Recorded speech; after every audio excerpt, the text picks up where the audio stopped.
There's a beautiful day headed your way. Keep your head up, you'll be okay. A beautiful day waiting for you. Just open your eyes, you'll see it's true. Good times, sunshine. Did Jesus lie and sin by healing on the Sabbath? Did he blaspheme? John 9:16. Some of the Pharisees then began to say, "This is not a man from God, for he does not observe the Sabbath." Others said, "How can a man who is a sinner perform signs of the sort?"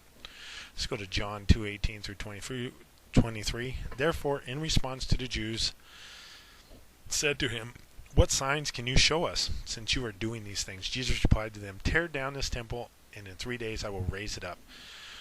The Jews then said, "This temple was built in 46 years, and will you raise it up in 3 days?" But he was talking about the temple of his body. When, though he was raised up from the dead, his disciples recalled that he used to say this, and they believed the scriptures and what Jesus spoke.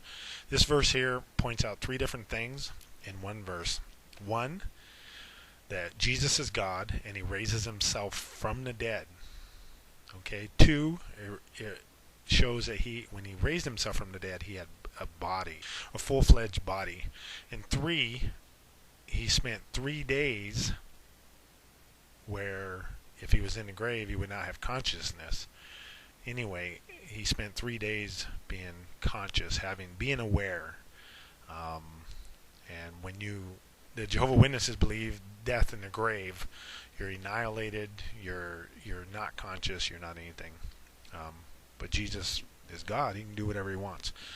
Let's go to John 5:16 through 24. For the reason the Jews were persecuting Jesus because he was doing these things during the Sabbath. But he answered them, "My Father has kept working until now, and I would keep working." This is why the Jews began seeking all the more to kill him, because not only was he breaking the Sabbath, but he was also calling God his own Father, making himself equal to God. Here's the little underscore and a plus sign, trying to reason that away. Therefore, in response, Jesus said to them, "Most truly I say to you, the Son cannot do a single thing of his own initiative, but only what he sees the Father doing.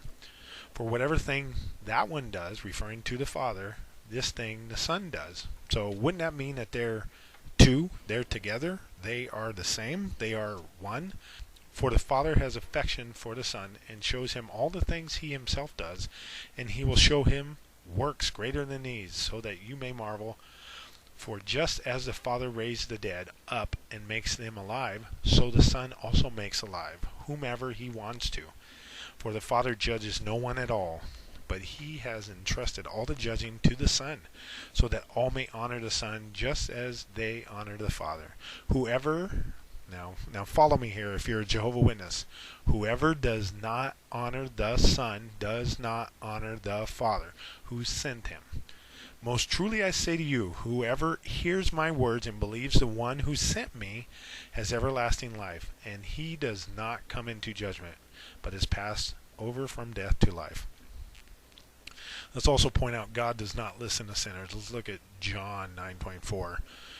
So a second time they called the man who had been blind and said to him, "Give glory to God. We know that this man is a sinner." That's Pharisees talking to the man that Jesus gave sight to. John 9:31. We know that God does not listen to sinners, but if anyone is God-fearing and does his will, he listens to that one. Couldn't said it better. Psalm 66:18. If I had harbored anything hurtful in my heart, Jehovah would not have heard me. God does not listen to sinners. There's a beautiful day headed your way. Keep your head up.